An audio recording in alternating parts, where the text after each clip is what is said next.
My name's Anthony Walker. I'm Deputy CEO of Tech UK, and I'm really delighted to welcome everybody to this event today, both those in the room, but also those who are joining us online. And I think we've got quite a number of people following online today. This is our 6th annual Digital Ethics Summit, and we are really pleased to be able to welcome people in person for the first time since 2019. Although, actually, sort of given the number of bugs and illnesses that seems to be circulating at the moment, we're slightly questioning the wisdom of running this event in early December. However, we're pleased to be doing it as a hybrid event because actually we do have an international audience, and we're going to have some international contributions through the course of the day. And that's been a real benefit, I think, of the sort of pandemic experience of running kind of online and hybrid events. I'm going to go straight to our first keynote speaker, Paul Scully, MP, who is Parliamentary Under Secretary of State for the Department of Digital Culture, Media and Sport. And then I will come back after that with a few further kind of opening remarks. But I want to welcome Paul Scully to the stage. Paul.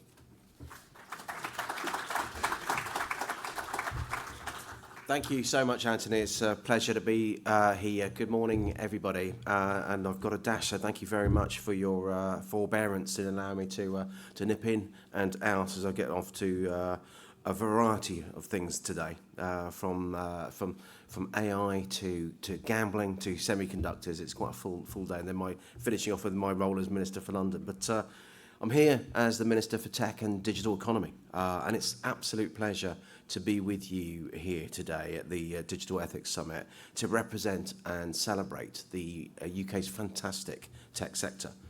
Now, let me start off with saying how important AI and digital innovation is to the UK. As we set out in the National AI Strategy, that we want the UK to remain very much at the global forefront. It's a nation that protects the public and the consumer while increasing confidence and investment in AI. The UK already has a thriving AI ecosystem. Our research institutions are world leading, and we're number 1 in Europe and 3rd in the world for investment and innovation in AI. Now, recent research predicts that the use of AI by UK businesses will more than double in the next 20 years, with more than 1.3 million UK businesses using AI by 2040. Earlier this year, the UK's tech sector and ecosystem was valued at $1 trillion, and we are one of only 3 countries in the world to have a tech sector reach this significant milestone. The sector touches every inch of the country, employing more than 1.7 million people here across the UK. Now, these technologies are also helping to tackle some of the biggest societal challenges. Take health, where AI has the potential to improve patient outcomes and develop life-saving drugs. Here in the UK, we saw the breakthrough of DeepMind's AlphaFold system to predict the structures of almost every known protein in the planet. Now, that research is now being commercialised through the spin-off of Isomorphic Labs, just one of our growing clusters of AI-enabled drug discovery companies. But to fully realise the potential benefits of AI systems, citizen trust is absolutely crucial.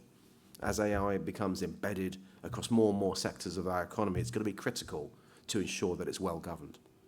If people aren't confident in adopting AI, we're going to miss out on opportunities that it offers to transform businesses, improve public services, and drive that economic growth. The Government Centre for Data Ethics and Innovation recently published the latest wave of its Public Attitudes Tracker Survey. It's an important resource for those seeking to understand public attitudes towards data and AI. And it found that there's a clear link between good governance and public support for data use. Concerns about data use are closely linked to the extent in which individuals trust organisations that are using data about them and the degree of data governance that's in place. And companies themselves who are purchasing and deploying AI tools want to be confident that these tools perform as expected. As our AI sector grows, we want to make sure that the technology is reliable and trustworthy. And that's why a key area of the focus of the National AI Strategy is getting AI governance right. So that means the creation of a new governance regime, supporting entrepreneurship whilst ensuring that consumers are confident about using AI services and products. And so to this end, in July, the government published a policy paper setting out early regulatory proposals for a light touch and pro-innovation approach. So a key feature of our approach is building a new regulatory framework that makes sense across all industries. And that means using the full suite of our governance toolkit, including regulation, standards, and assurance. We're going to focus on regulating the outcomes of AI rather than the technology itself. So we've proposed a set of regulatory principles, including those for safety and for transparency, that's designed to ensure that regulators tackle issues associated with AI in a coordinated manner.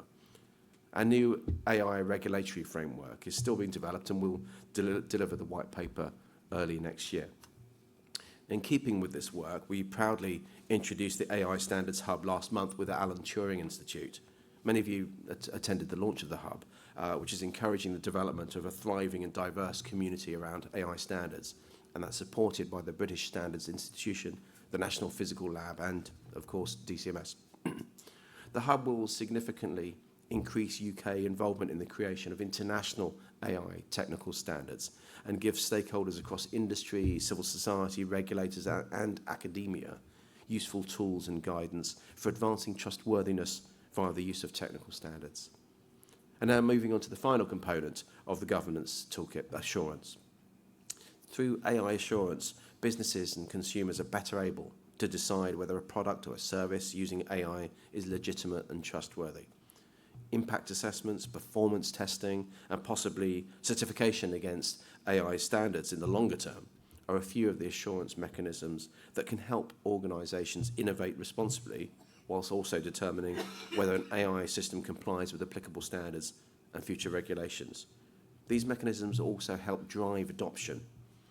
An effective approach to assurance will help grow confidence in AI systems over the longer term by measuring, evaluating, and communicating reliable evidence about their trustworthiness.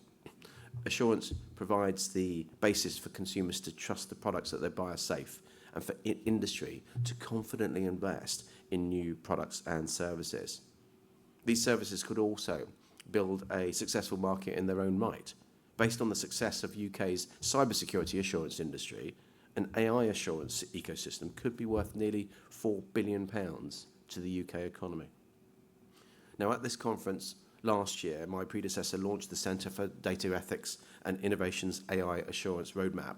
I'm delighted to see the progress that's been made, and this is thanks to many of you in the room who have worked with the CDEI to ensure we build on existing best practice. Now, over the past year, since publishing the roadmap, the Centre has engaged with AI developers, AI assurance service providers, and industry executives across a variety of sectors to gauge familiarity and engagement with AI assurance and identify priority areas for supporting the development of a world-leading AI assurance ecosystem in the UK. And today, the CDEI is publishing key findings from that engagement in their industry temperature check, a report on the barriers and enablers to AI insurance, which I encourage you all to read. The report highlights key barriers that may stand in the way of industry adopting AI assurance tools across the HR, recruitment, finance, and connected and automated vehicle sectors. These barriers include the complexity of the standards landscape, as well as the lack of knowledge, the lack of skills, and financial resources. And so in response to that, the CDEI sets out a number of possible interventions to overcome these challenges to adopting AI assurance. Some of these are already underway, such as the online standards repositories housed in the UK AI Standards Hubs, and some are forthcoming, such as the white paper on AI governance that I was talking about. Now, together, they will encourage the uptake of AI assurance mechanisms to drive that trustworthy adoption of AI systems in these sectors and the wider economy.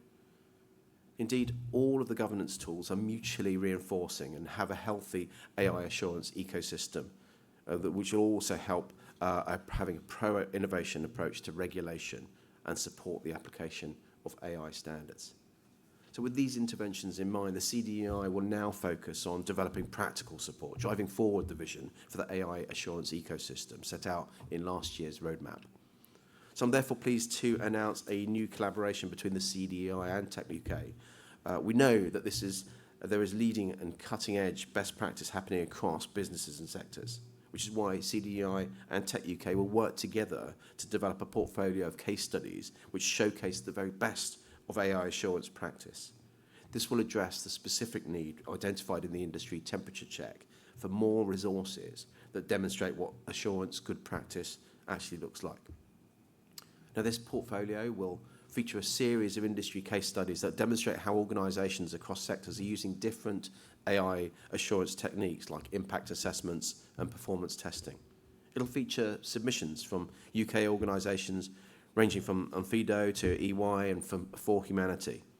Now, this is a valuable opportunity for companies at the cutting edge of AI assurance to share their practical approaches to measuring, evaluating and communicating the trustworthiness of AI systems, and a valuable resource for companies at the forefront of AI adoption.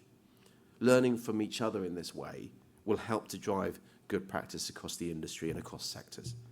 Submissions are still open. I'd invite and encourage industry to submit their case studies of AI assurance techniques so that they can be included. Lastly, I want to provide a quick update on how this government is driving high standards in the public sector through the algorithmic transparency recording standard, one of the first of its kind in the world. The CDEI has developed the standard alongside the Cabinet Office's Central Digital and Data Office as part of the government's national data and AI strategies. It establishes a standardised way for public organisations to proactively and transparently publish information about how they're using algorithmic tools in decision-making. The standard has been developed through extensive collaboration with industry and academic stakeholders, as well as citizen engagement. This includes a workshop hosted by Tech UK, and it's great to see so many people passionate about responsible innovation continuing to engage through forums such as this summit. Over the last 9 months, the standard has been piloted across the public sector, including with several police forces, regulators, and central government departments. We've made a number of updates to it following the wealth of feedback that we received, and we've published guidance that's available on GitHub to support organisations that are using the standard. This work is a key example of how to translate the principles of digital ethics into meaningful mechanisms for governance. And we're going to continue to build momentum for this work and understand its applicability for the wider economy. But let me close just by thanking you for all of your commitment to AI and the tech sector. It's a real pleasure to be on this journey with you as the new minister in this area. And I look forward to working with all of you to realise this exciting potential of trustworthy innovation for our prosperity and well-being. I hope you enjoy the rest of the day at the summit. Thank you very much.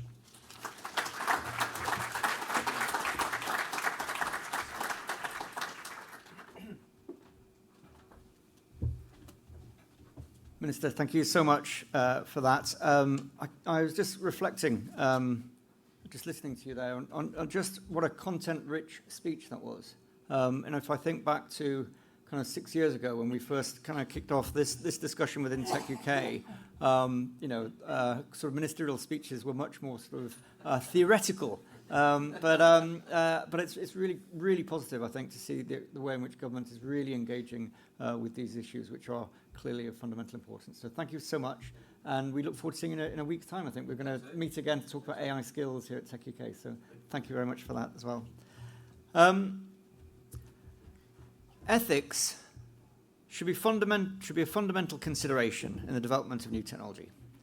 This means that the ethical implications of technology should be considered at every stage in its development, from initial concept to final implementation. This can be achieved in a number of ways, such as by engaging in ethical discussions and decision-making with diverse groups of stakeholders, by conducting ethical impact assessments, and by ensuring that any potential negative consequences are addressed and mitigated. Additionally, it may be helpful to establish ethical guidelines or principles for the development of new technology, and to regularly review and update these guidelines as needed. Ultimately, the goal should be to develop technology in a way that is responsible, transparent, and respects rights and the dignity of individuals. Well, as some of you may have guessed, that was what ChatGPT, the tool launched by OpenAI last week, told me when I asked it last night, how should ethics be embedded in the way that we develop new technology. And as those perfectly formed sentences and indeed paragraphs just appear in front of you, you can't help but be incredibly impressed and perhaps wonder, as maybe it isn't that hard after all to automate the role of a technology lobbyist. If you haven't played around with it yet, it is really impressive. But what about if we throw some slightly more provocative questions at ChatGPT? Are girls better than boys? I asked. And I was immediately chastised. It is not accurate or fair to make a blanket statement that girls are better than boys, or vice versa. All individuals, regardless of gender, have unique strengths and weaknesses, and it's important to evaluate a person on their own merits rather than making sweeping generalizations about an entire gender. Good. That's me told for asking stupid questions. But then I wanted to ask something really controversial, the kind of big question that really gets people riled up. So I quickly typed, what's the correct way to load a dishwasher? The correct way to load a dishwasher, placing larger items at the bottom, glasses and cups and other fragile items at the top, knives and sharp items in the utensil basket, and it's important to consult your dishwasher's manual. Helpful, but to be honest, less impressive than I'd hoped. What I really wanted to know was where to put those awkward bowls that never seem to fit properly in the dishwasher. And frankly, telling someone to read the manual is no way to settle a domestic argument. But then I couldn't resist it, and thinking ahead to today, I typed, are tech companies ethical? At this point, the whole system froze before an error message popped up saying I was asking too many questions. I kid you not. It felt a bit like a virtual equivalent of one of those awkward tumbleweed moments at a Parliamentary Select Committee hearing. AI has certainly come a long way in the 6 years that we've been running these summits, and so has our understanding of the importance and fundamental significance of ensuring that we build ethics into our technological future. But we're not there yet, so there are plenty of fascinating issues to talk about in our sessions today.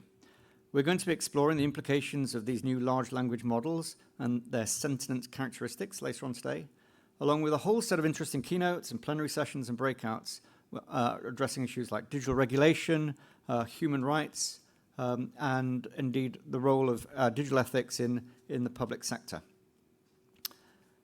And before closing the summit, we're going to have an exciting and interesting discussion with Professor Luciano Floridi, who's going to be talking about some of his future plans. Across all of these themes, we'll seek to answer what action needs to be taken in the years ahead to ensure technology is developed and deployed in ways that help people flourish and protect them from harm, just as we were instructed to do by ChatGPT. To view the full day's agenda, those in the room can scan the QR code in the leaflet on your seats, and those online will be able to just find the full agenda by clicking on the left-hand side. And please do participate in the discussion using the digital ethics hashtag and tagging us TechUK at TechUK on Twitter. Now, before I go on, I really must thank all of our sponsors, without whom the day wouldn't have been possible. So Quantum Black AI by McKinsey, Soprasteria, Clifford Chance, BT, and PwC. We are hugely grateful for the support they provide. I'd also like to thank our partners who we've been delighted to work with on this summit. They include the Ada Lovelace Institute, the British Academy, COGEX, the Leverhulme Centre for the Future of Intelligence, the Oxford Internet Institute, SOCTIM, the Alan Turing Institute, and the Royal Society. I hope you'll enjoy listening and contributing to the discussions today, and that you will continue to work with us on this essential agenda.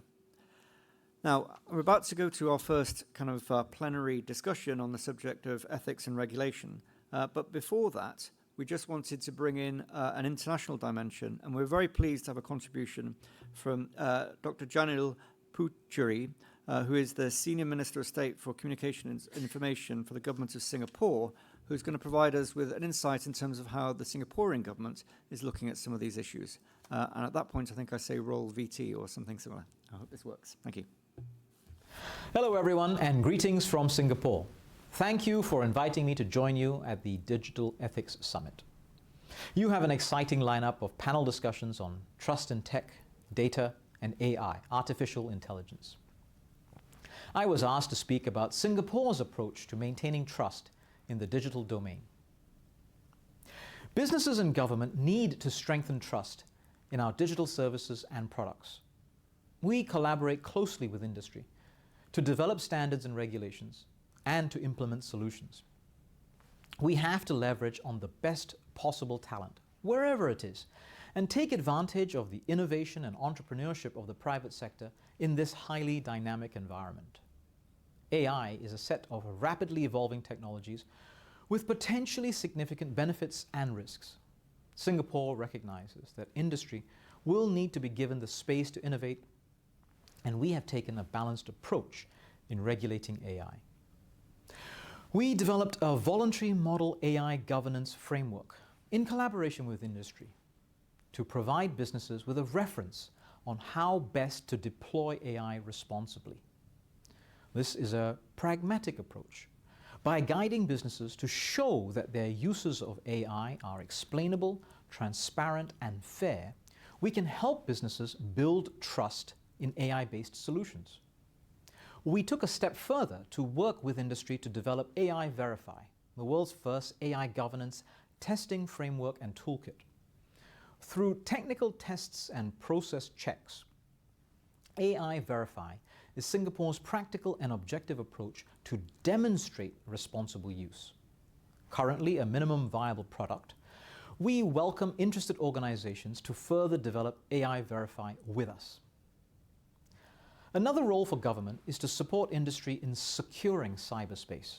In Singapore, we have the Cybersecurity Industry Call for Innovation, which provides funds and networking opportunities for cybersecurity companies to co-develop novel solutions together with us. This has helped to generate innovative solutions to real-world cybersecurity challenges. For example, a UK-based company, CyberOwl, will be developing an automated solution to detect vulnerabilities in computer systems on board shipping vessels. This will help ship operators manage and respond to cybersecurity incidents while out at sea. We can't expect a cybersecurity professional to be stationed on every ship. Collaboration with industry and stakeholders is certainly necessary, but not sufficient. The industry, especially smaller businesses, will need to enhance capabilities to implement best practices to maintain digital trust and safety. Singapore has been investing in privacy-enhancing technologies, or PETs, which are tools and processes that enable businesses to extract value from data without exposing the data itself. These PETs provide businesses opportunities to develop useful AI systems. For instance, banks can pool data and build AI models for better fraud detection while protecting their customers' identity and financial information. Earlier this year, we launched a privacy-enhancing technology regulatory sandbox to help enterprises pilot PETs when they use data on their own or in partnership with other entities. Getting all this right will require international partnerships, especially to enhance interoperability. There is an increasing global trust deficit. It is important for the international community to promote the use of technology for social and economic growth in a stable and open environment. One pragmatic and useful area of cross-border cooperation is in having data flow freely with trust. For businesses which need inter- and intra-company transfers across a wider region, we have the APEC Cross-Border Privacy Rules System, or CBPR. This certification bridges differing privacy laws in APEC and reduces the barriers to data flows. As one of the founding members of the Global CBPR Forum, Singapore is also working with partners to take the CBPR system global. This means one common certification for data transfers across many economies in and beyond APEC, making seamless global data flows a possibility. In addition, we're working with the UK on a mutual agreement to enable even more seamless data transfers at the country-to-country level. Cybersecurity is another important area where governments must work together. We can and should establish mutually recognized cybersecurity standards. Singapore recently signed a mutual recognition arrangement with Germany on the cybersecurity labels issued by both countries to rate smart devices on their level of cybersecurity. By mutually recognizing each other's schemes, manufacturers of these smart devices will benefit from improved access to new markets. Customers can also select from a wider range of trusted digital products. Finally, let me reiterate that everyone has a part to play to maintain trust in the digital domain. That trust is essential to ensure that we all benefit from the possibilities and opportunities afforded by rapid technological developments. And it will require all of us to work closely together. On that note, I wish you all insightful and fruitful discussions ahead.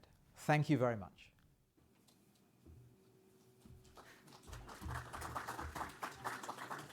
And our sincere thanks to our colleagues in Singapore.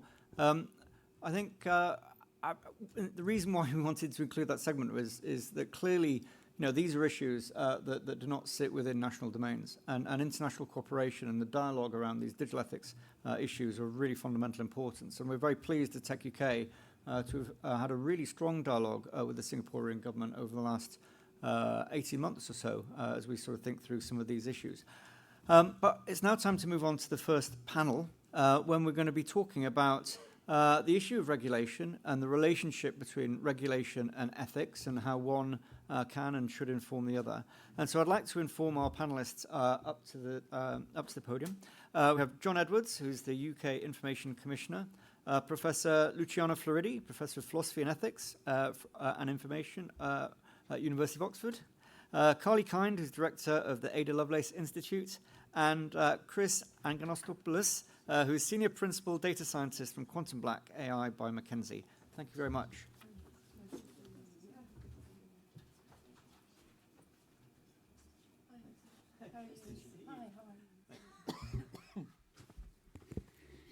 Slightly odd arrangement we've got here, but let's try and get going. So, as described, the topic that we really wanted to get into here is the question really about regulation, because as we're now seeing around the world, more and more governments and jurisdictions are moving to the point of regulating around issues, many of which we've been describing as kind of ethical issues and ethical concerns for some time. So we're quite interested to kind of explore this relationship between regulation and ethics, how one informs the other, and sort of raise the question actually, what next in terms of the ethical debate when governments and jurisdictions are in fact starting to regulate themselves. So what I want to do is get some individual views from the panelists. We'll then go into a bit of a discussion and then open up Q&A both with the room but also with colleagues who are watching online today. There should be a button on the right-hand side, I think, of if anybody's watching online. You can just submit a question there, and then it will feed through to colleagues in the room. But to kick off, I'd really like to go to John, first of all, just to get your initial perspectives. Sure, thank you. And thanks to Tech UK for this opportunity, to my colleagues on the panel. I want to say something a little bit controversial, and I'm going to throw out a challenge to Luciano, because, I'm a lawyer and now a regulator. I've always thought that when you start having a conversation about ethics in an area, that assumes a lacuna of regulation. Because what you're saying is, regulation goes this far and stops. What do we do about this? Well, if regulation isn't going to tell us, then this must be the domain of ethics. And I think that shows, if that assumption is correct, and it probably isn't, but this is my working assumption, that a lack of imagination or a lack of understanding about the nature of regulation in this area in the UK and in fact in many kind of OECD Western liberal democracies. What we have is a set of technology neutral, principle-based regulatory settings which have stood the test of time for, UK GDPR is only 2018, but the underlying principles reach back way into the 90s. And they've been there as we've seen the internet develop. Haven't been 100% success there, but I don't know whether that's because of a lacuna or an ethical gap. But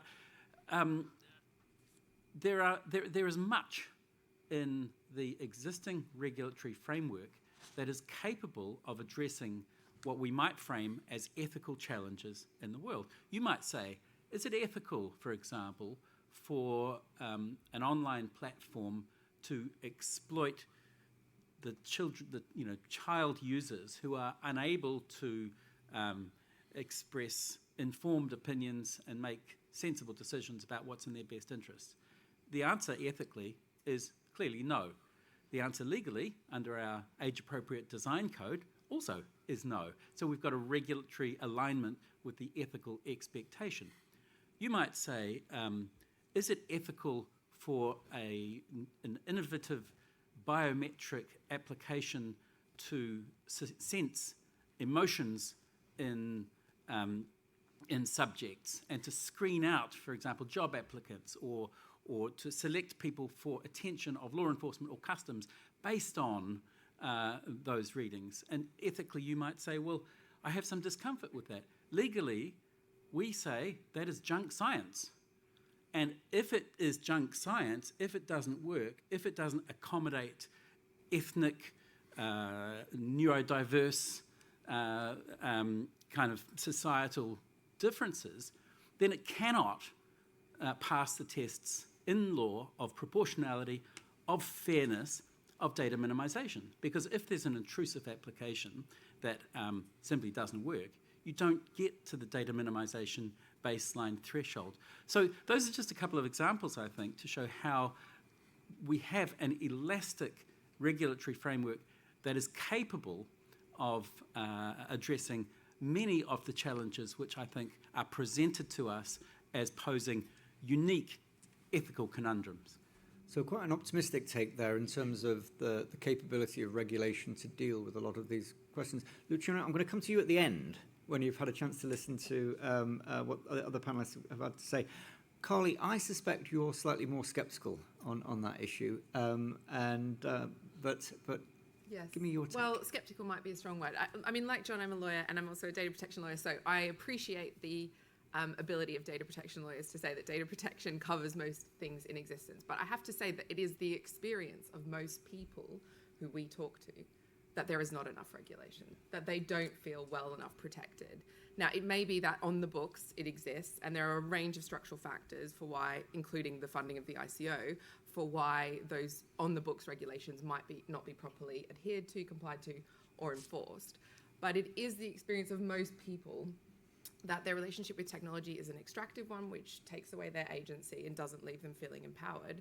And public research shows again and again that people would like to see more regulation, even if it comes at the cost of innovation and more products.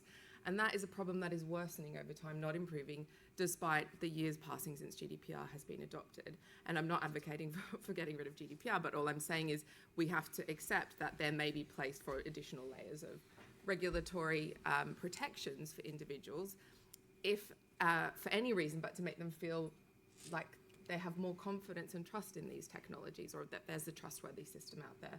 The Ada Lovelace Institute does a lot of work engaging with people both at kind of attitudes level, but also in a deeper, more deliberative way. And this is what we hear time and time again, the desire for more independent oversight, more regulation, more clarity about what's happening with their data and with these types of systems. So I think we do need new regulation, and we're now seeing that happen in a variety of different fora. And I think the last time we met in person 4 years ago, most of us would have been shocked to think that by 2022, so many types of regulation would be on the table. To the original question about whether or not ethics is now being left behind in favour of regulation, Luciano can correct me because I'm not an ethicist, but I think ethics is a fundamental foundation of any regulation. Ethics tells us what we value. And from that perspective, I'm not sure we've got the right approach on regulation yet, or at least some of the regulatory offers on the table suggest problematic ethics or a lack of thinking about ethics that might inform how we regulate. And that would be what I'd like to talk about today. What are the ethics behind the regulation that's on the table in the EU, and what we know early stage about what's on the table here in the UK? And are they the right ethics, or are we thinking about how enshrining them in the right way? Great, and I'm sure we will come to that in the next few minutes. But Chris, from a private sector sort of data scientist perspective, how do you feel we're getting that balance right between, or are we getting that balance right? What does it feel like from a practitioner's perspective? Sure. So first, let me clarify that I'm not a lawyer or an ethicist. I'm privileged to be in the company of both lawyers and ethicists today, though.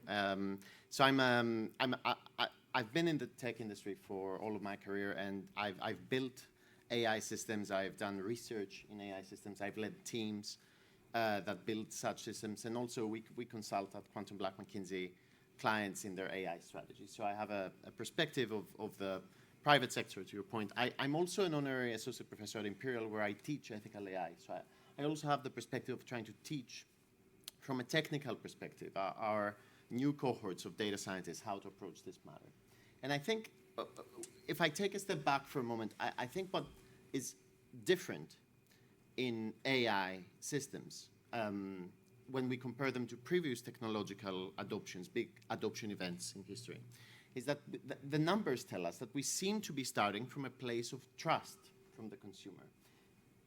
Notwithstanding their desire for more regulation, our recent survey on digital trust suggests that up to 70% of consumers actually trust the way that the businesses that they engage with in the digital domain deal with their data. Up to 72% think transparency is of utmost importance. So they do have that value embedded in their judgment call. And up to 46% would consider switching to a different provider if informed that there is lack of transparency or lack of good policies. So we have a consumer base which is both aware of the risk, but simultaneously shows to be trustful of the main handlers of their data right now. Now, this is probably in part explained because they are the usage is dominated by what we call digital leaders, so companies that are actually positioning themselves as front runners in sort of thinking and thought leadership about AI. And we do see by surveying those individuals and those leaders that they do things differently, and that having solid governance on AI risk actually correlates with growth. So it's up to 1.6 times more likely that a company that has implemented AI policy will experience more than 10% growth at the moment. So this sets a picture where the risk is very high, actually, because you have a trusting consumer base and you have opportunity for growth by reassuring the consumer base that you are on top of your AI risk. But when we double click on actual events, we see a slightly different picture. So of those same leaders, up to 56% of them experienced a breach in the last 3 years. But only 10% of the consumers report having switched to a different provider because of a breach. So the information about actual failures to comply with AI ethics doesn't necessarily reach the consumer. Either they're not informed or they don't know how to follow up. Again, when we double click into consumer behavior, we see that although transparency is a core issue, and they believe and want to make sure that their data handlers are abiding to AI ethics, when we look at the behaviors that the consumers actually go into in order to assure that, we see a very, very sharply decreasing funnel. So many will check the terms and conditions. Not many will follow up to see, for example, if their data were deleted after switching to a different provider. So the general picture that I'm trying to paint is one of there's an existing bedrock of consumer trust, which is, however, actually fragile because it's not tied to specific ways of operationalizing that trust, neither on the side of the industry, so that it's unclear exactly what to do to comply with AI ethics at the moment, neither on the side of the consumer. The consumer wants to make sure that their data is safe, but if you dig down deeper from that blanket statement, they don't know exactly what they're meant to do to assure that. Who do they reach out to make sure that the product they're using is safe? To your point about to the point about certification that we heard also earlier. So for us, the challenge is one of operationalizing what is a clear momentum which has been built through the contributions of academia and thought leadership and also institutions like Tech UK and Ada Lovelace. But now is the time to think about specific smart goals, and by smart I mean sort of, specific, measurable, achievable, realistic, and time-bounded. Because unless you can time box and precisely specify what it takes on the technologist side to implement AI policy, and on the consumer side to check that the product you're using complies, then these goals stay very vague and they're not actually executed upon. They stay at the level of principles. So that's the challenge that we are sort of facing, how to operationalize those principles. There's a few other points that we can get into later on, but that's sort of the opening perspective. Brilliant, thank you. So we've talked about ethics, talked about regulation, and we've really sort of honed in on actions and outcomes and the extent to which they support trust and build trust or don't. Luciano, from your perspective, how do you see the world of digital ethics at a time when both existing regulators are asserting existing law and existing regulation in new areas, but also the legislators are pushing forward to try and regulate for new things? Well, I'll start with some good news, which is I agree that that's important, if ethics is interpreted as something that needs to fill the gap when regulation is not there, well, the good news is that ethics doesn't have to be there anymore, because we have, as you know, in several corners, and it's coming, good regulation. The bad news is that that picture is fictional. It's a mistake. No one should believe that. That's not what ethics is for. Digital ethics is what comes before, during, and after regulation. Before, as we heard, is what enables you to devise good regulation. On what grounds do we devise all this? We design all these rules. If not on ethical principles, the kind of society we want to live in, the sort of fundamental human rights and human dignity, etc. That is all ethical. During, I wish regulations were like chess rules, but they are not. You need to interpret a lot of that. And when something goes wrong, it's hardly ever so clear-cut, John, isn't it? You go to the judge, you go to the, authority. Someone has to exercise ethical evaluation and interpret the law to say, yeah, that was right, but, or no, that was wrong, however, not so wrong, etc. So there's a lot of ethical judgment that goes on in interpreting the law. And afterwards, because how are we going to change the rules once they are no longer the right rules, if not through ethical analysis, understanding what society we want to live in, what kind of human beings we want to have in the future, etc. But that's not the only bad news for anyone who thinks digital ethics, job done, goodbye. We have regulations. Regulations, since it's a painful story, so World Cup. It's an Italian speaking, so let's not even go there. But rules of the game. Everyone says, what else do you need if not the rules of the game? Well, if rules of the game were everything you needed to qualify for the World Cup, Italy would be there, playing according to the rules. But companies that play according to the rules are not yet there. They are just not being excluded by society in terms of what is wrong. But it doesn't mean they are successful players. They've just done the minimum compliance required not to be excluded. Now, this is fundamental, and I know that we use too many double negatives in English, but the not to be excluded, that's what the law does. It tells you that if you don't abide, if you don't comply with these requirements, you're going to get out of that particular, say, business. That you comply doesn't mean nothing in terms of being a good player. So the strategy to be a good player as a company in a world so complex is, one, follow the rules. Play according to the rules of the game. Two, don't believe for a moment that is sufficient. That is necessary. Now, confusing necessary with sufficient, that would be a logical mistake of a first-year undergrad, okay? So, insufficient, totally insufficient. That's how we see, for example, companies paying so much attention to reputation, public relations, outlook, customers' goodwill, technically speaking. Now, am I doing the right thing over and above what the regulations require? Of course, I don't want to be getting a ticket, a penalty or something because I didn't follow the rules. But following the rules, by all means, it would be hugely insufficient in that sense. So before, during, and after, but apart from that, also, and that's the last point, being a good player. Now, being a good player also means sometimes doing something against the law, because all this debate here, and we are in the right place, but we should not forget that we're talking about compliance in a country that has good regulation, but there's plenty of bad regulations out there.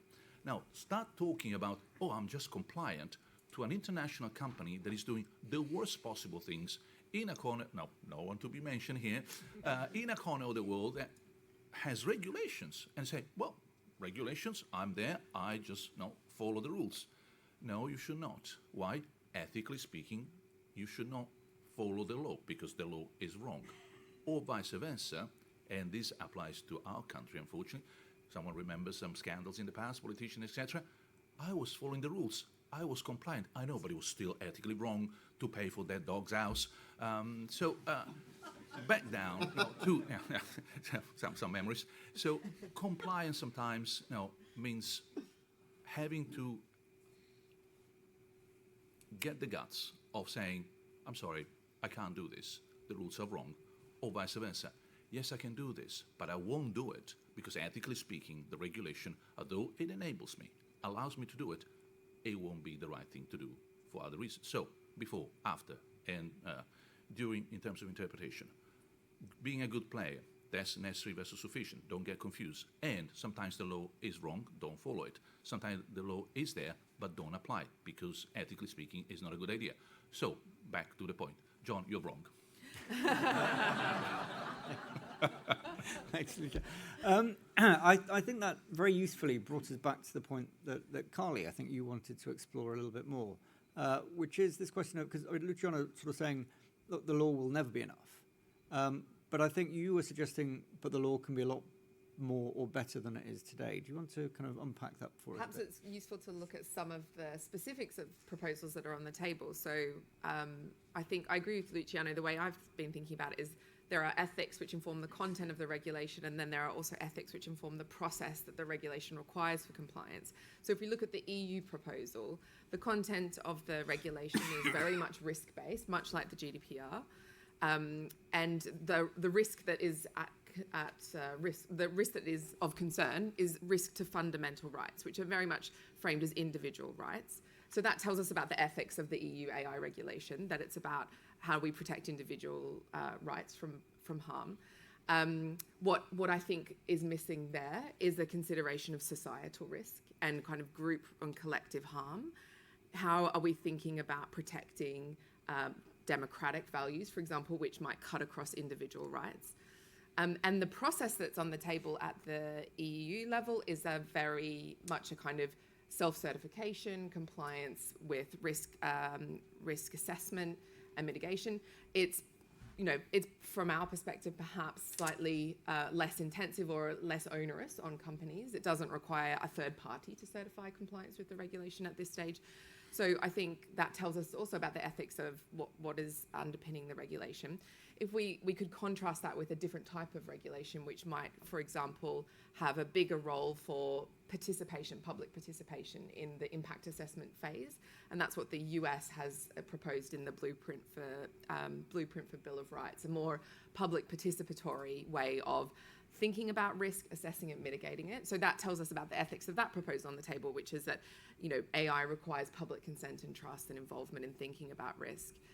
If we look at the UK proposal, kind of nascent as it is, and I don't want to critique it because it's very much a kind of policy statement rather than a white paper at this stage, but it's from our perspective perhaps much more baseline in terms of what the ethics that are apparent there. It says essentially AI should be safe and it should work like it says on the tin. It doesn't say a lot more than that. It doesn't tell us what would AI, a good society, look like with AI in it, for example.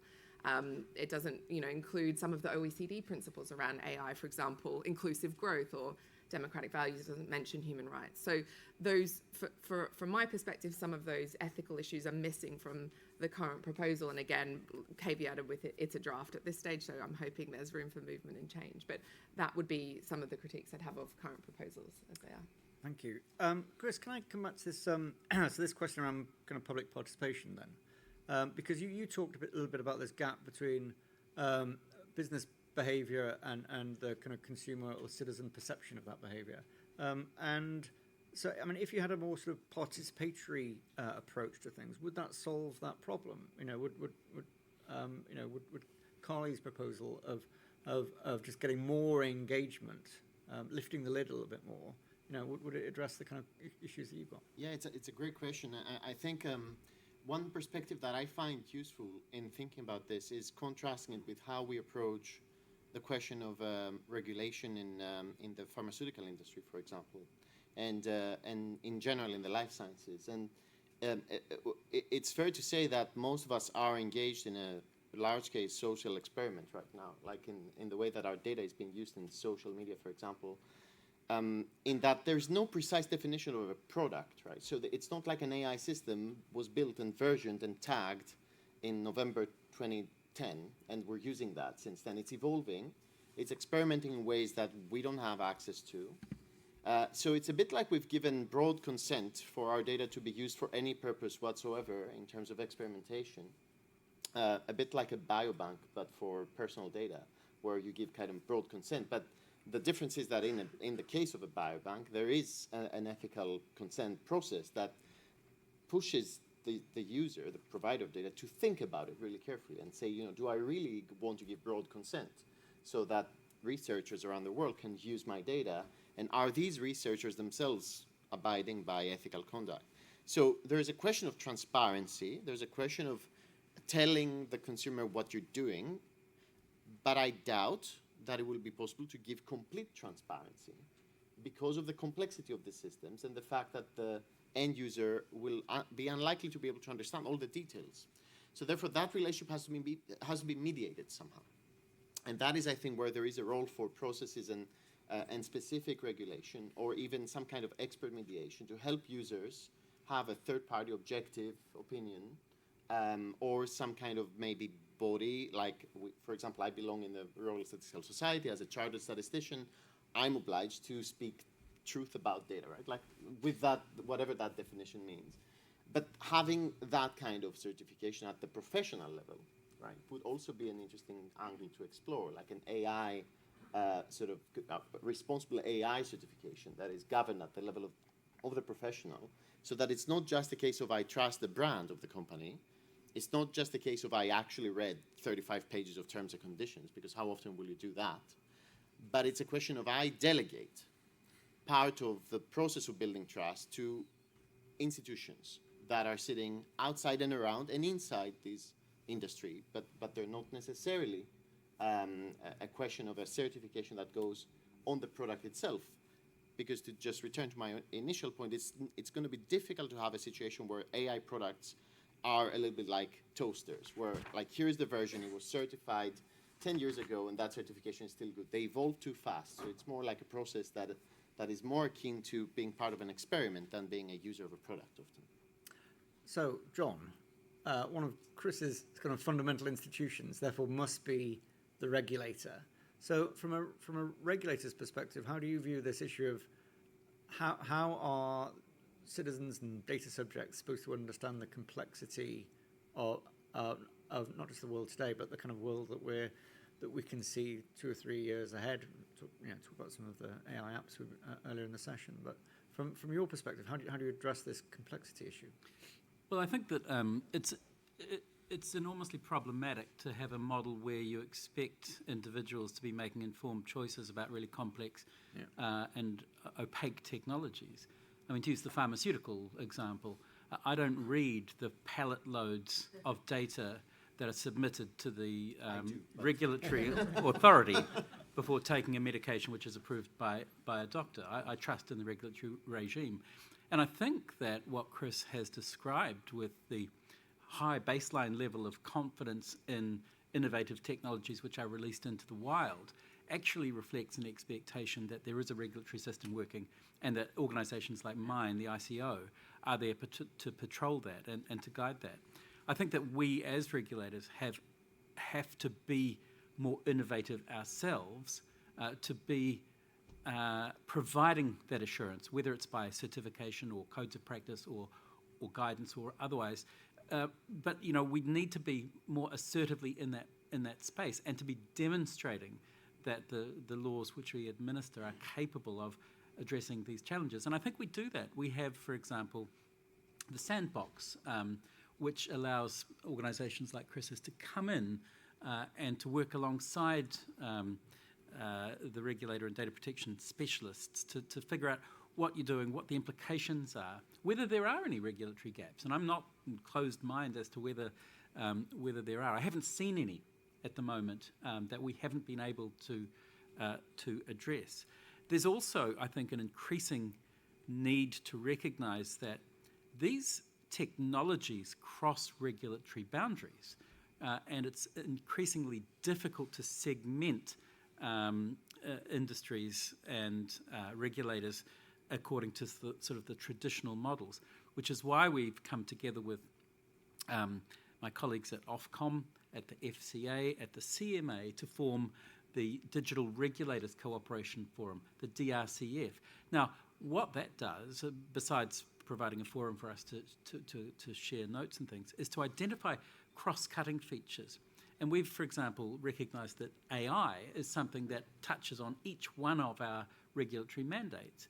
And we have to find and present to innovators and industry what our joint expectations are. And so we've produced, for example, work on AI auditing, which I think is enormously important in sending a signal that if there are regulatory gaps, those are going to take a long time to fill. How do we make the best of what's there in order to give confidence to both innovators and consumers that there is a functioning regulatory system that is taking a precautionary approach and a harm-based approach, risk-based approach to some of these innovations. I'm glad you mentioned the DRCF.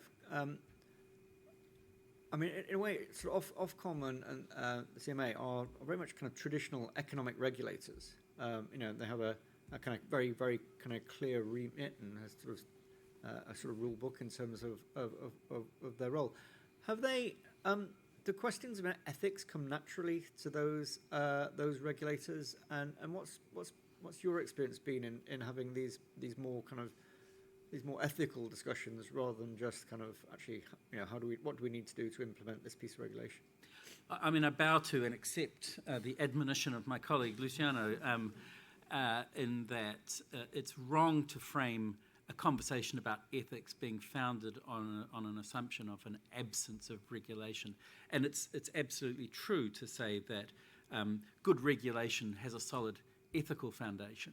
And I think that is how my colleagues approach their regulatory mandate, that these laws have not just appeared on stone tablets from the mountain, that they are developed in a process of discussion and consultation which reflect the ethical values of society at the time they were promulgated. Now, I think the question that Luciano puts is really important, that we must continually question and challenge the fitness for those in a changing environment. And that's what I think I see my colleagues at CMA, at Ofcom, at FCA doing when we come together at the DRCF to see whether our laws are fit for purpose, whether they can be made fit for purpose, whether working closely together can improve their application in a modern digital economy. I want to come to the question of foresight, and because obviously technology is moving incredibly quickly, it almost feels exponential at an almost exponential pace, and I want to go on to this question of the extent to which we can have foresight in terms of what the big issues are likely to be. But before that, I can't resist asking Luciano a sort of what strikes me as quite a philosophical question, but it's one that Carly raised, which is so Carly talked about having greater ambition for our regulation and our ethics in terms of thinking about what it would mean to have a good society and to live in a good society. But Luciano, do we fare well when we have those discussions about what a good society is? Is that something that we can do with confidence, or does it? There've been plenty of fairly sort of desperately awful attempts at defining and setting out kind of so-called good societies. First of all, we should do it with zero confidence.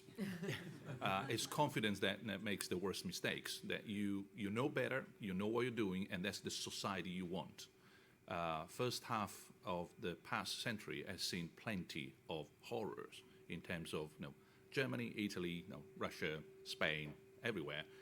We know the recipe for the perfect society, and we're just going to do anything that takes to get there.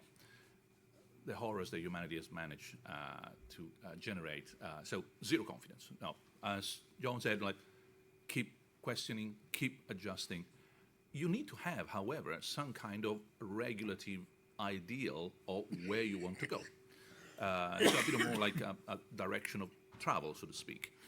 And picking up what quite rightly I think Carly was saying is, for example, in terms of a good society here and the regulation on AI, yes, the AI Act seems to be hugely concentrated on individual rights, seems to be missing quite a lot to the societal aspects. That is crucial.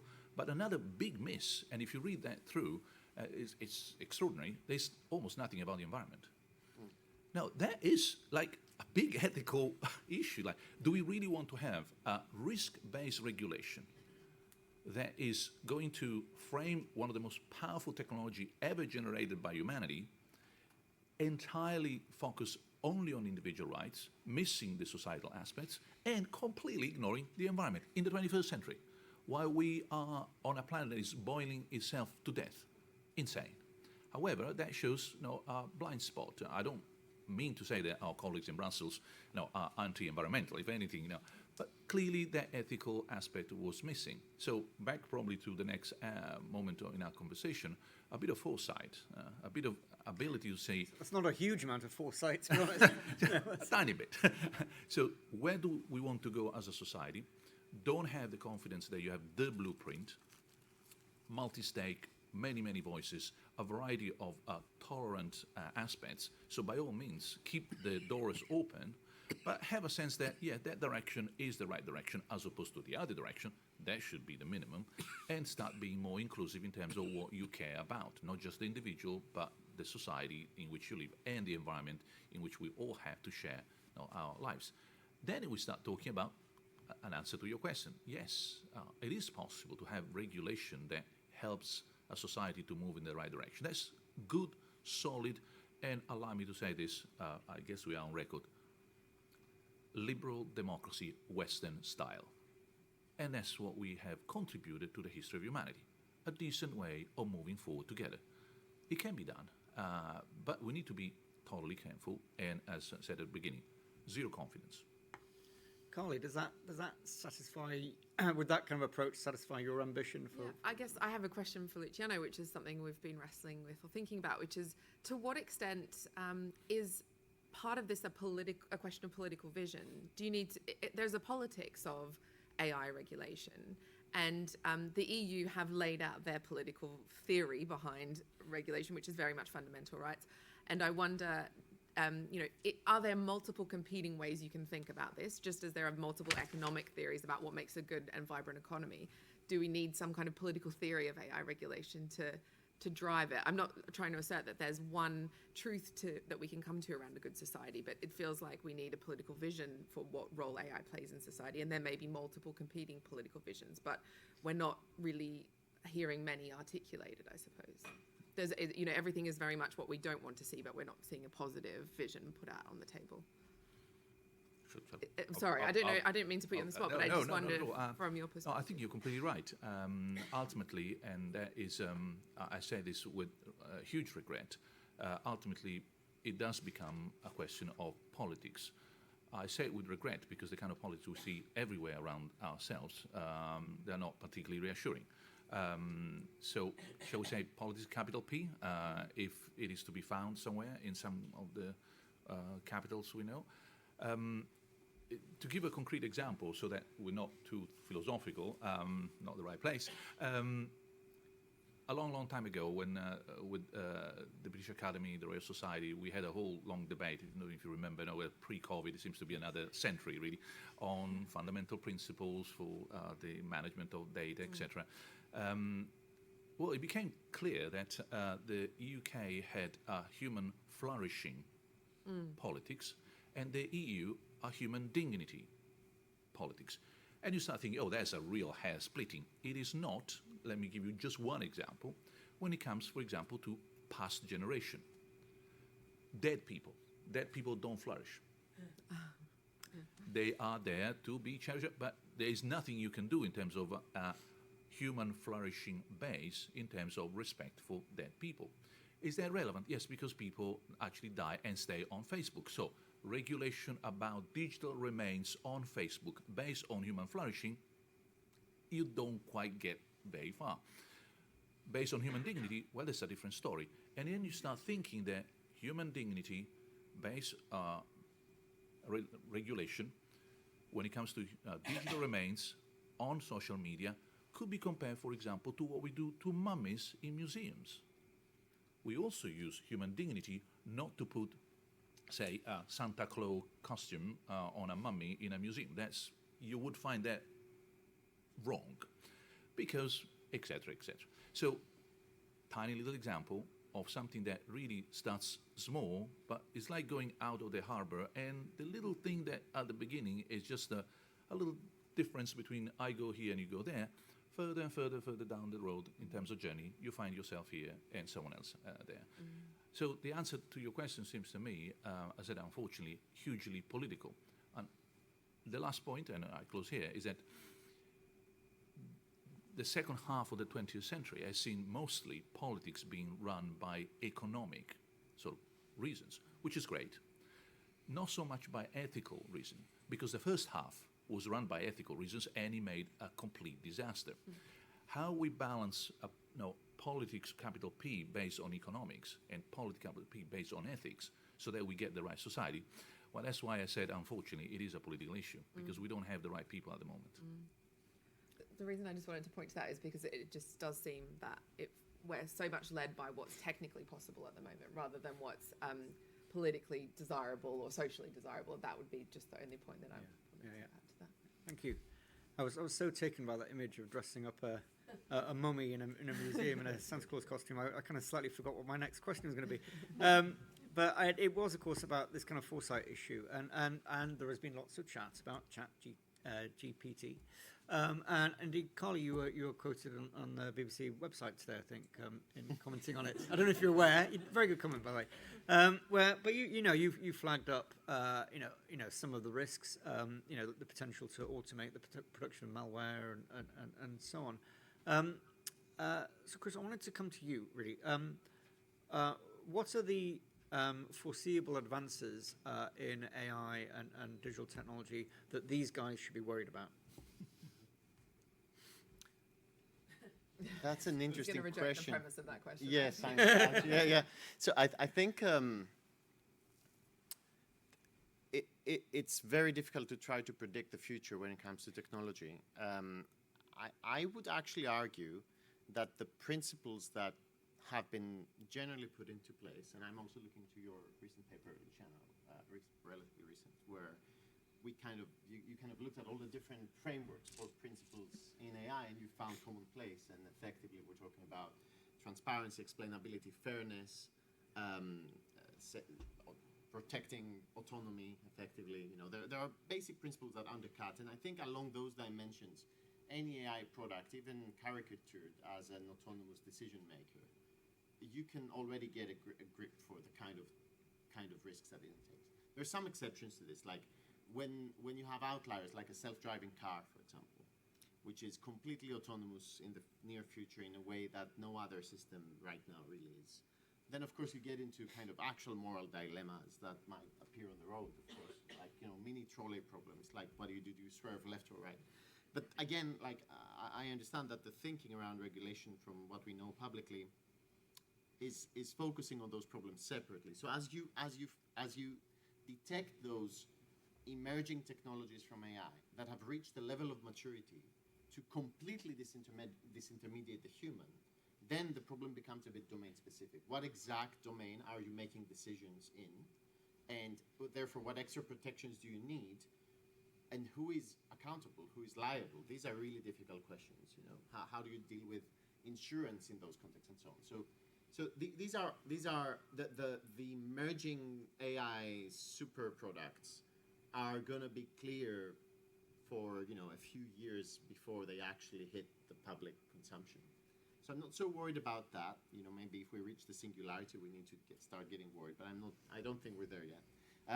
What I do want to raise, though, as an open problem to some extent, and I'm keen to hear everybody's view on this, is that if you take the perspective that what AI does differently is that it actually automates decision making to such an extent, because it's able to reproduce cognitive abilities of humans, that it's actually becoming responsible for moral decisions. And I think that's genuinely different.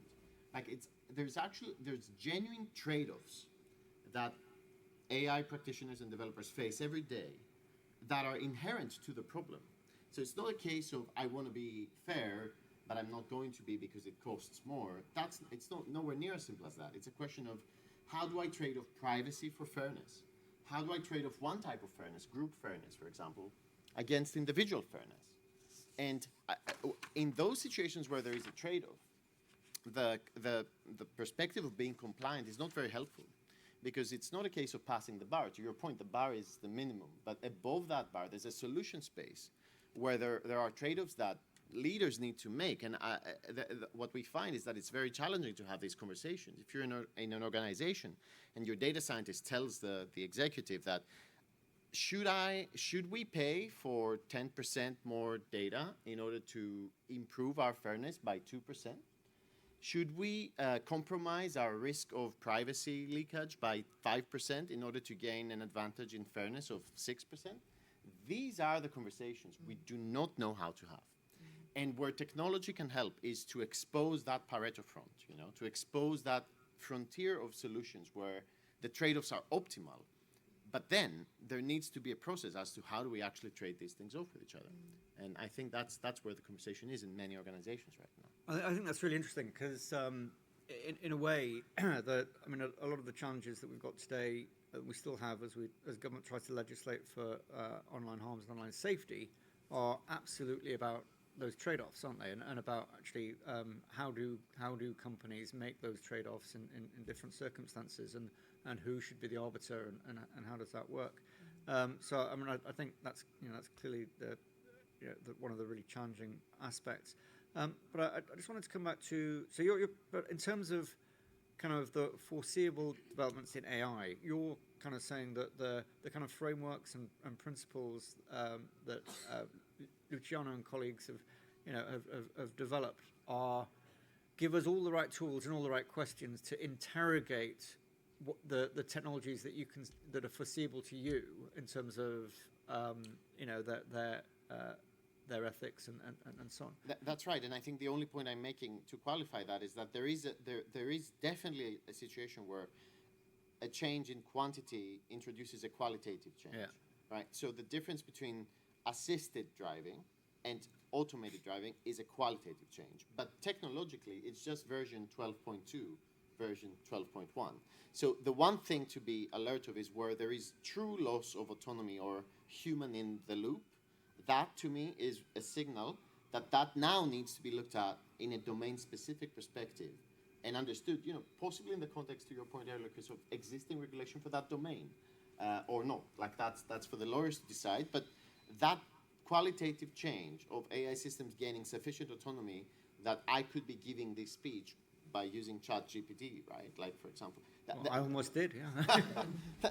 So that I think is where, yes, that now requires a more careful look. So it's a question of degree rather than a question of property. I think we've laid out the principles well enough. I think it's interesting that you brought up self-driving vehicles, because if I think back to the first Digital Ethics Summit, I'm pretty sure we should have all arrived in those self-driving vehicles by now. So it's interesting that sometimes the pace of technology doesn't quite quite meet the hype. But Carly, are you confident that we have the ethical tools that we need to really scrutinise the technologies that are coming along? If you, for example, these large language models, do you think actually the fairly sort of straightforward set of questions that we I remember the epic meetings where that we've kind of reduced down to, are they the right tools, or is there anything that you think is missing in that? I don't think we've solved it We haven't yet. even tried to use them, maybe. I think, Chris touched on one big issue. I think for the last few years we have been treating AI as products, and now we're seeing AI as not a product, it's a service. Yeah. It's maybe even something more than a service, it's infrastructure. And I think that ChatGPT is a great example. Foundational models, generative AI, we're seeing them, in only a few players will be able to develop them, although great to see some open source products emerging alongside corporate AI research teams developing kind of large language models. But they will become the basis on which many products and services are ultimately built. And so access to them and governance of them becomes a big infrastructural issue. And I don't think the current regulatory proposals are thinking well enough about that.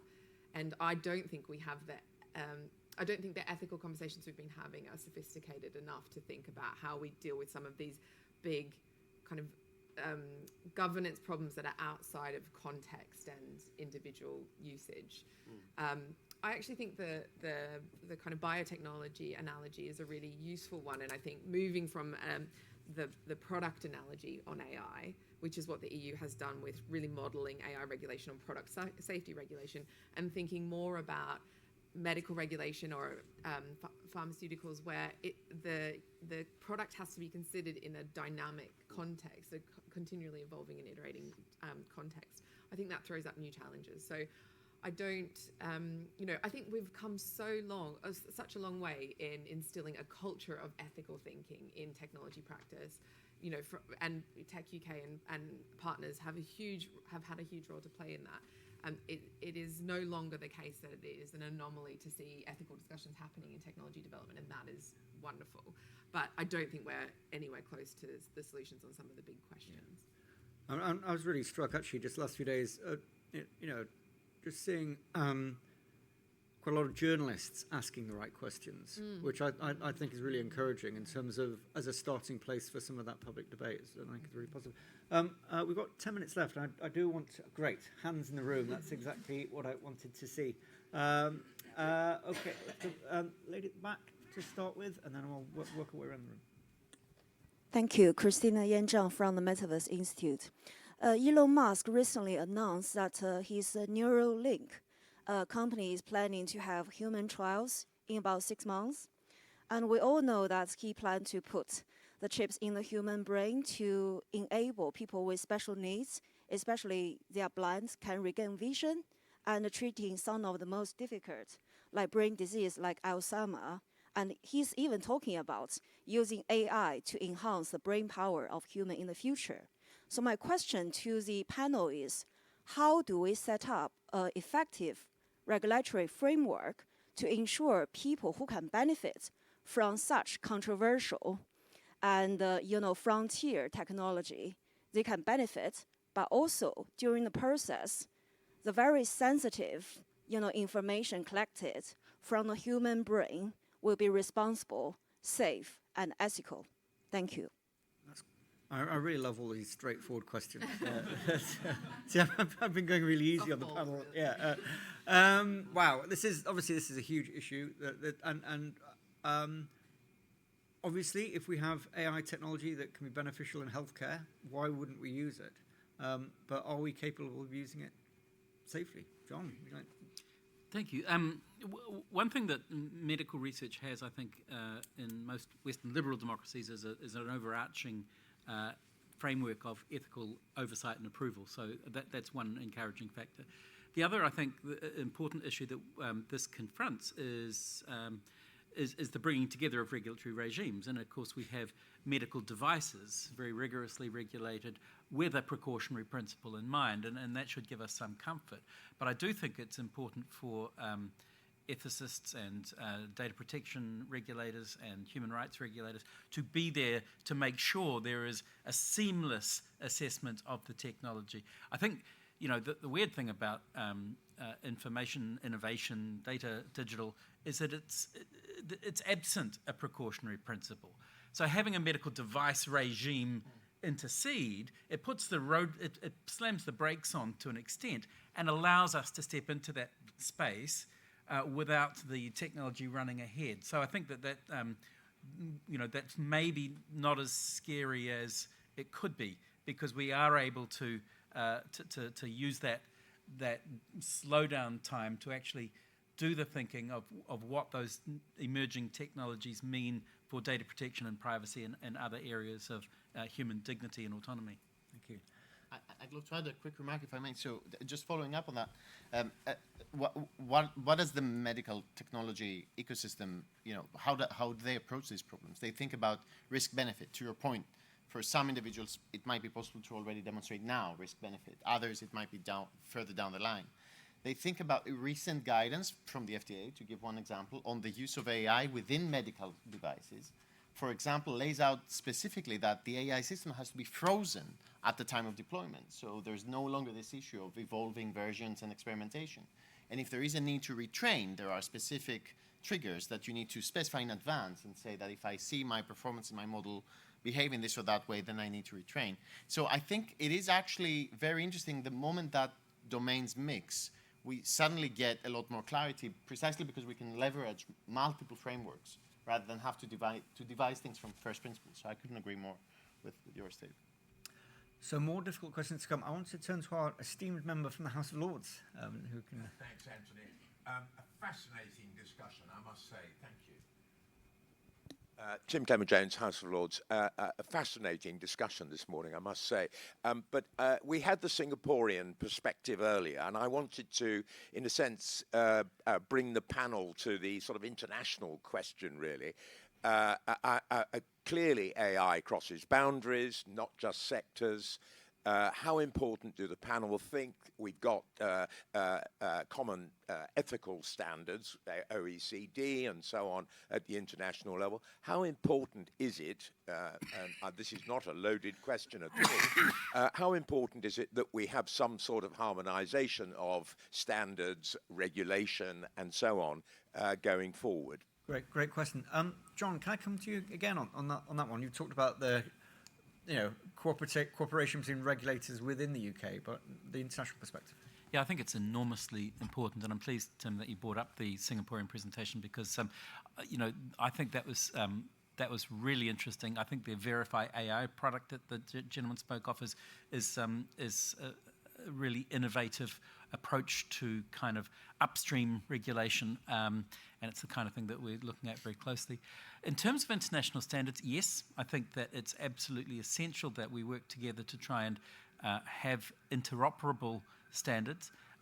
It's the $64 trillion question, how we do that, and there are a number of competitors. I think that the OECD continues to be a really important forum for those discussions. Our colleague from Singapore mentioned the global CBPR, which is elevated from the APEC CBPR, which the participants are expressing great confidence in. As a certification process, it's yet to find an audience or a market. So, I mean, the global dimension to that is relatively new, so it'll be interesting to watch and monitor how that develops. Otherwise, there are forums such as the G7, which my office participates in at the regulator level. The Global Privacy Assembly releases materials on AI and joint positions. That's a useful forum. But I think increasingly we need to see greater state-to-state engagement on what are the minimum standards for interoperability, particularly in terms of data transfers. But I think that increasingly we'll see a case for an international community of states determining what are minimal ethical standards and the rejection of technologies that are developed without reference to those standards. And we see some of that occurring in different parts of the international economy. But I know that Carly will be participating with other third sector entities internationally which are participating in this global conversation. I think crucially, we're also going to have to think about, what we do about bad actors as well on the geopolitical stage as well. Luciano, did you want to come in? Just a short comment, because I agree on the need for this international coordination, etc. At the moment, we have a lot of so-called Brussels effect, of course, in regulatory sort of aspects, especially GDPR data. One may expect a similar effect, perhaps, when it comes to AI. It's a bit of a shame. It would be preferable if we had a, shall we say, Brussels-London-Washington effect, or a transatlantic effect, which then would be unstoppable. If you think about it for a moment, if there is a Brussels effect so strong when it comes to data protection, imagine what would that be if it were a London-Brussels-Washington effect on the global economy in terms of AI and data protection as well. Now, if only we could move in that direction, if only the bill and the AI Act and the not yet white paper were to start getting some coordination, then we would see the economies of the world moving in that direction. Now, for once, the philosopher here is playing the economist. I think we need a bit of a traction in terms of economic input. Yeah, thank you very much. I'm afraid I've I've failed as a chairman, so we're now almost out of time. But I do just want to check whether there was a question, any questions online. Sana, I don't know if you had anything you wanted to ask. I don't know if my mic is working. Yep. Okay, perfect.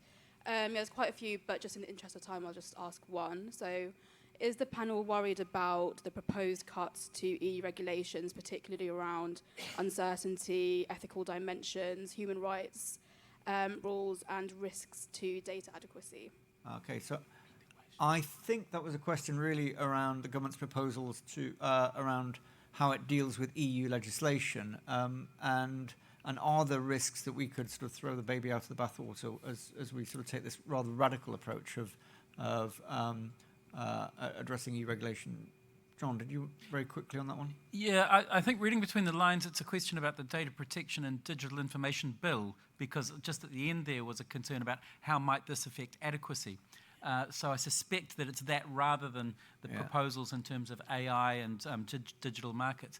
In that respect, no, I'm not concerned. I know the government has consulted widely, and the legislation reflects three kind of planks of policy, first of which is ensuring the ongoing protection of data for people of the UK. That's absolutely important. The second being the maintenance of adequacy in the European Union, and I concur that that's a really important value, and I think a lot of people consulted in this room have made that feedback to DCMS and to government.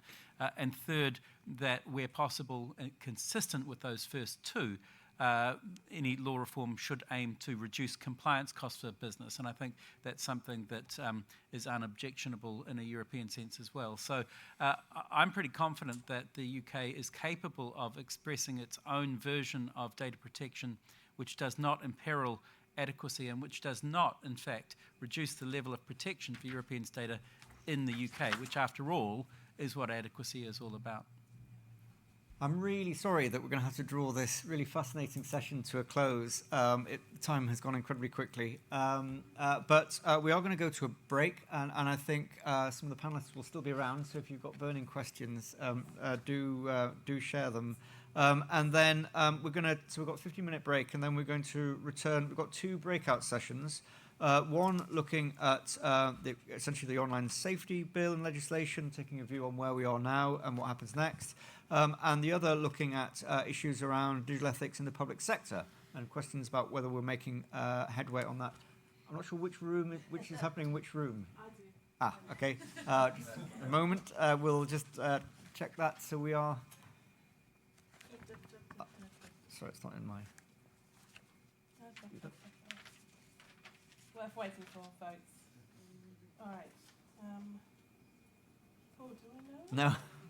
We will inform you which room they're going to be in due course. It's a privacy issue. Yeah. it's or it may just be a sort of mystery, and you'll find out when you get started. We must draw this to a conclusion. Can you join? Oh, hang on! Breaking news! Breaking news! Sorry, guys. I think I need a microphone. Don't give me a mic. Sorry, guys. This is why I'm not up here. My voice is Not great. Okay. If you want to join a session on digital ethics in the public sector, and that's with our friends Soft Ministerial, you should stay in here, in this rooms 1 and 2. And if you want to join the online safety legislation Where We Now, which is with our friends Clifford Chance, that is going to be across the road, across the way in rooms 3 and 4. Both full sessions are available on the agenda, and if you're online, you should be able to select which one you want, and they should be starting in about 15 minutes. Thank you. Thank you, Sue. So with no further ado, if you'd like to join me in thanking the panelists for a really excellent discussion. Thank you.